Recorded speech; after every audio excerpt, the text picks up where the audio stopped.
morning, everyone. Welcome to the first episode of our podcast. Where did it start? So, for today's episode, we have three guests in total to talk about the long war in Afghanistan. So, the long war in Afghanistan, it lasted from 2001 to 2021, which began after the 9/11 attacks with the US and NATO forces aiming to dismantle Al-Qaeda and remove the Taliban. So, initially, they were successful in ousting the Taliban. Then the war soon turned into a prolonged insurgency as the Taliban regrouped and regained powers over time. But despite their efforts to build Afghanistan again and train its security forces, corruption and instability still persisted. While the US signed a peace deal with the Taliban in 2020, leading to a full withdrawal in 2021, which resulted in the rapid collapse of Afghan government and the Taliban's returning to power. So, now let's welcome our first guest to talk about the root causes of long war in Afghanistan. Hello, Miss Naomi Gina Baila. Welcome to our podcast. I am so glad and excited to be here. So again, welcome Miss Naomi. Welcome to our podcast. I'm glad that you accepted our invite to talk about this. So what topics do you think are we gonna talk about for the first session of our podcast? So far, I know that we will tackle about the root cause of the long war in Afghanistan. Yeah, that's right. We will talk about the long war in Afghanistan, the roots and causes, why did it happen, when did it start. Now that we'll start to talk about it, what do you think, of course, as an expert in the field, what do you think is the cause or the root causes of the long war in Afghanistan? Or like, why did it happen? Well, I'm not really an expert, but based on my studies, I believe that the root causes of long war in Afghanistan, well, I think it rooted from ethnic divisions, foreign interventions, and, economic instability. Also, let's not forget the Soviet invasion, civil wars, the rise of the Taliban, and of course, the US-led invasion after the 9/11 attack. All of these contributed to the prolonged conflict, and then a persistent poverty and regional rivalries further fueled the insurgencies and instability. Wow. Well, that is a lot of causes to the long war in Afghanistan. But to further discuss this, what do you think, or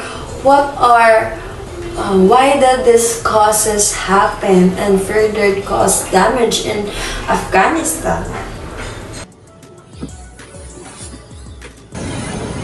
Well, first is that Afghanistan's diverse ethnic composition has historically led to internal tensions and rivalries. So, these divisions have been exploited by various groups, and what happened is that it hindered the national unity and complicated the efforts toward a cohesive government. Another thing is, the repeated foreign interventions. All of these have disrupted Afghanistan's social and political fabric.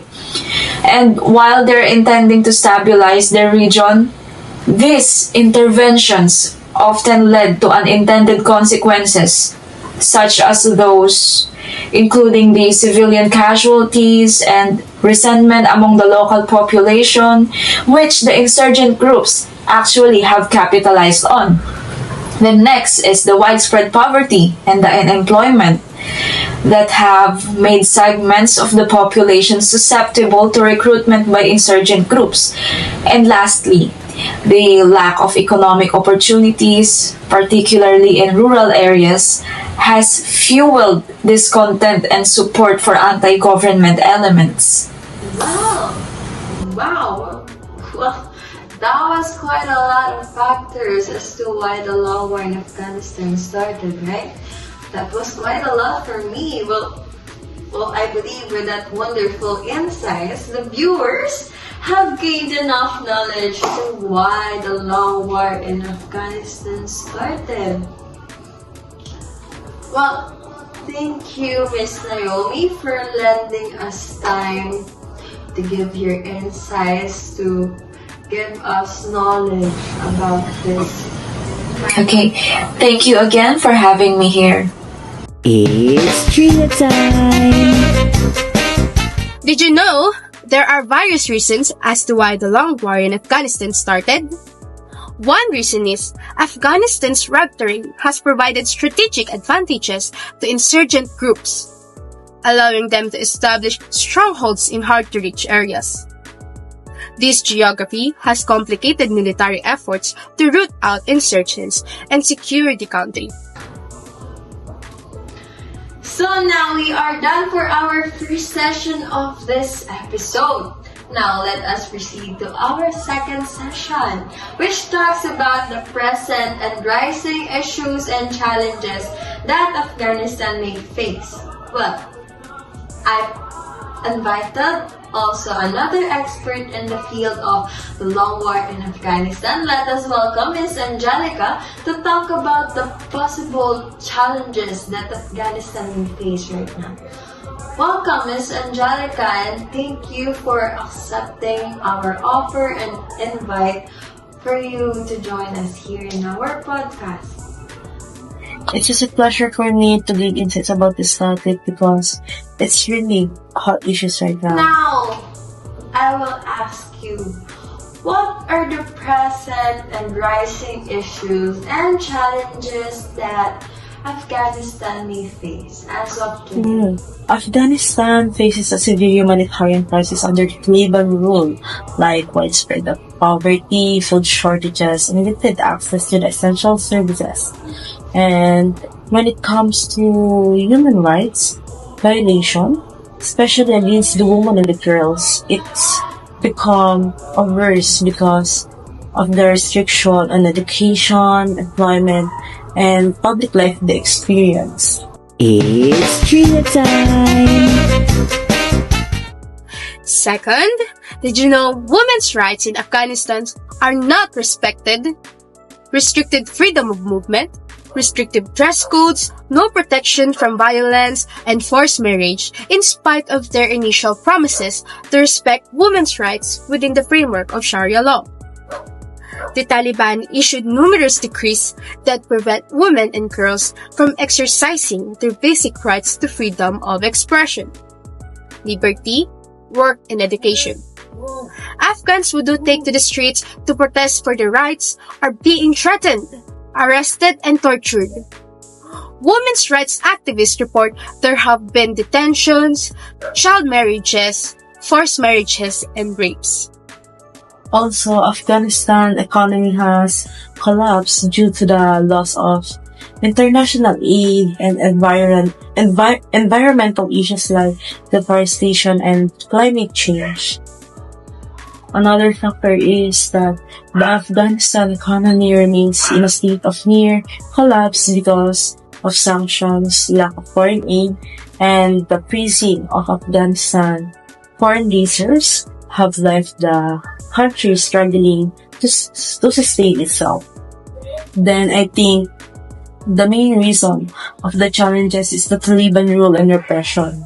Well, for this, the Taliban continues to enforce strict social and political controls, including the suppressing women's rights, curbing the freedom of speech, and targeting the former government officials or those who is associated with the foreign entities. There are a lot of factors or current issues or rising issues that may further cause damages in Afghanistan, and honestly, I believe that this last factor is contributor that can greatly affect Afghanistan the most because it is the lack of international recognition, the experience, and the Taliban government remains unrecognized by most of the international community, leaving Afghanistan isolated on the global stage and limiting its access to resources and diplomatic support. Well, thank you for that very detailed information that you shared with us.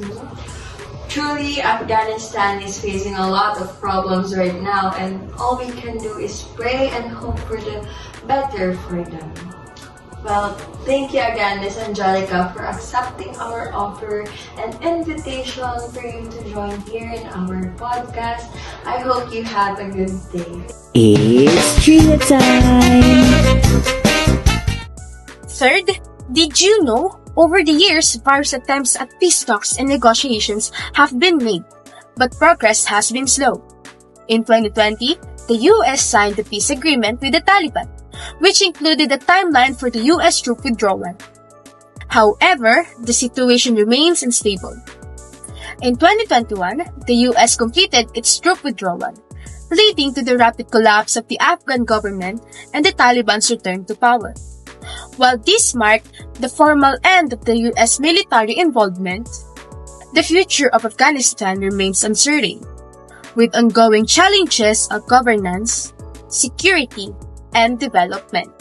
Now that we are done with our second session for this episode, we now have to proceed to our third and last session, our topic that we need to tackle about the long war in Afghanistan.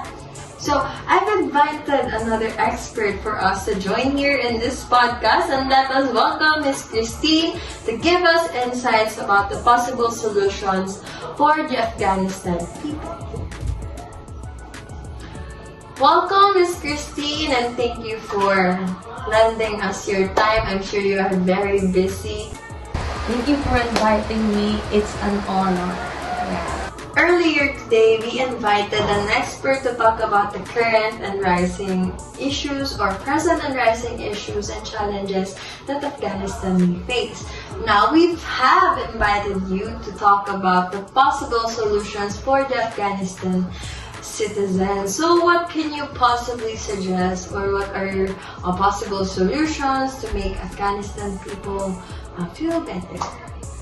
So first and foremost, we can focus on several areas that the government should work to until people from different ethnic, tribal, and religious groups. So they need to create policies that treat everyone fairly and make sure that no group feels like they are left out like that. So for example, fixing issues like the taskiras, something like that. So system that can help reduce the tension.